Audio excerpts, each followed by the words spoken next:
Эпидемиологиялык абалдан улам киргизилген карантиндик чектөөлөр экономикалык каатчылыкты жаратты. Пандемиядан өлкөнүн жеңилөнөр жай тармагы да бир топ чыгымга учурады. Былтыркы жылга салыштырмалуу тигүү тармагынын товар өндүрүмү 21% төмөндөп, экспорттун көлөмү 37% азайган. Бул көрсөткүч жеңилөнөр жайы 25 миллион долларга жакын чыгымга учураганын билдирет. Текстиль тармагындагы андай кескин төмөндөө суроо талаптын аздыгынан улам жаралган. Чегаранын жабык болушу, элдердин айлык маяналары кризис болуп аткандан кийин ал көбүнчө элдер кийимди көп сатып албайт да, тамак аш, башка продукттар эң керектүү, а кийимди анан экинчи, үчүнчү катарда сатып алат. Ошондуктан биздин экспорттук показатель көрсөткүчтөрүбүз ошол жанагы экспорттук рынокто Россиянын, Казакстандагы рыноктон элдердин сатып алуу мүмкүнчүлүгүнө жараша болот да. Тигүү жана текстиль тармагына керек болгон сырьеолордун 80% Кытайдан келет. Пандемия учурунда Кытайдын чегарасы жабык болгондуктан көптөгөн кичи жана орто бизнестер ишин токтотууга аргасыз болгон. Айрым өндүрүштөр каражаттын тартыштыгынан улам кызматкерлерин 70%га чейин кыскарткан. Ишкерлер чыгымга учурабаш үчүн негизги жумушун бет кап, медицина кызматкерлерине коргонуу кийимдерин тигүүгө алмаштырган. Из-за мирового кризиса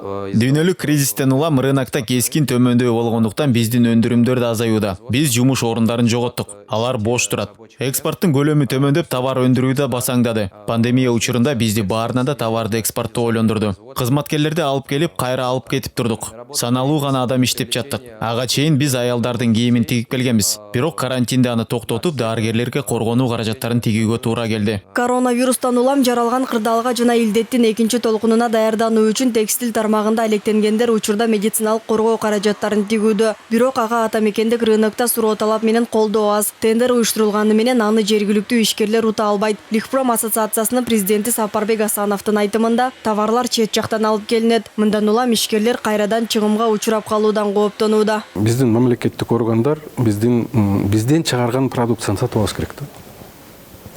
Тендер уюштурулат, бизден албайт, башка жактан алып келишет. Бул эмне деген нерсе?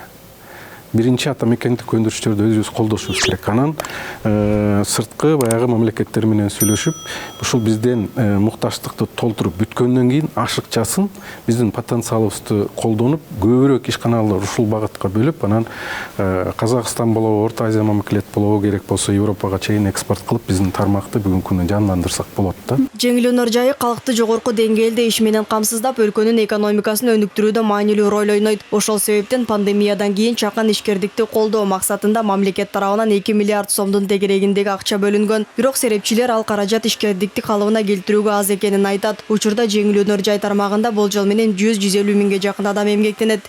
Талай Гүлерматова, Кудурат Ташмурзаев, 5 канал.